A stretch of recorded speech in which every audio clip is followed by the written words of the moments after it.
wabarakatuh. Halo pemirsa sekalian, selamat datang di channel kami Trio Well. Very good, very well. Gak ada yang menarik selain kami bertiga. Well. Sebelum kami lanjut, perkenalkan, saya Sianur Hikmah sebagai host. Dan saya Umil Fatma Asari. Dan saya Rizka Aulia. Dalam podcast kali ini, kita akan membahas tentang sejarah Arum Palaka. Sebelum kita memulai pembahasannya, kalian udah tahu belum sih Arum Palaka itu siapa?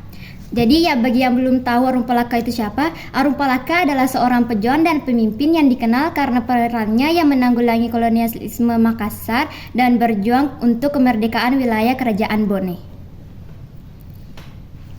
Sekarang, mari kita ceritakan tentang sejarah latar belakang Arum Palaka. Nah, Arum Palaka adalah jagoan Bugis yang lahir pada tahun 1634 Masehi, merupakan raja dari Kesultanan Bone yang memerintah tahun 1672 Masehi pada usia 11 tahun.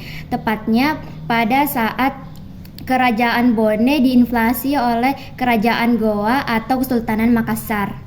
Ibu Arum Palaka bernama Weten Risuida Tumarioriwawo. Ibunya adalah putri dari Raja Bone ke-11. Sementara ayah Arum Palaka adalah seorang bangsawan Sopeng bernama Patubune Datulompuleng Arun Tanah Tengai. Arum Palaka merupakan anak kedua dari 6 bersaudara. Itulah latar belakang Arum Palaka. Mari kita lanjut dengan sejarah Arum Palaka sebagai pejuang dan pemimpin dalam perjuangan untuk kemerdekaan kerajaan wilayah Bone. Arum Palaka beserta keluarganya dibawa ke Istana Goa sebagai sandera dan menjadi pelayan hingga tumbuh dewasa. Kemudian, awal tahun 1660 Masehi, Arum Palaka merasa kecewa dengan kebijakan Sultan Hasanuddin sebagai raja dari Kesultanan Makassar pada saat itu, yang memperkerjakan ribuan rakyat Bone beserta bangsawannya untuk membangun kanal pertahanan dari serangan VOC. Arum Palaka lalu memutuskan untuk pergi ke Batavia dan bergabung dengan VOC. Singkat cerita, karena pengaruhnya begitu besar di VOC, Arum Palaka kembali ke Makassar untuk membela harga diri rakyat Bone bersamaan dengan meledaknya perang Makassar melawan VOC tahun 1666. Adapun sumber lain mengatakan bahwa VOC tidak dibantu oleh Arum Palaka. Apa saja konferensi mengenai peperangan antara Kerajaan Goa dan Kerajaan Bone di era Arum Palaka? Nah, Arum Palaka dinilai sebagai pahlawan bagi suku Bugis, tetapi justru dianggap pemberontak dari perspektif Kerajaan Goa pada masa itu. Hal tersebut ditimbulkan karena Arum Palaka diketahui melakukan kebijakan untuk melawan dinasti besar Kerajaan Goa. Dia menjalin hubungan dengan Belanda dan meminta bantuan untuk melawan Goa. Ini menimbulkan berbagai kontroversi. Ya, karena dia dianggap berkolaborasi dengan penjajah.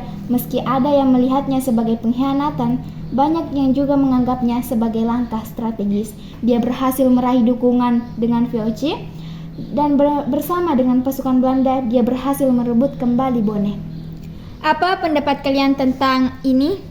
Menurut saya, sejarah terciptanya pelajaran penting tentang kolaborasi dan pengkhianatan. Arum Palaka bisa menjadi pejuang yang menginginkan kemerdekaan untuk wilayahnya.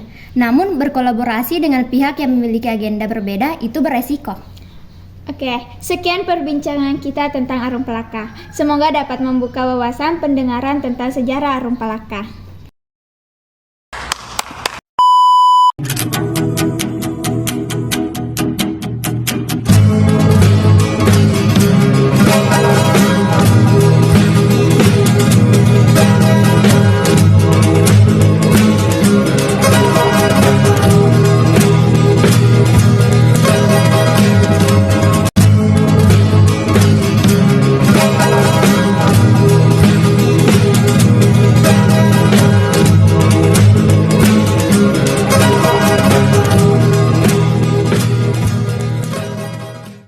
Sebelum saya tutup, saya akan berpantun. Bernadia nyanyi lagu berlari.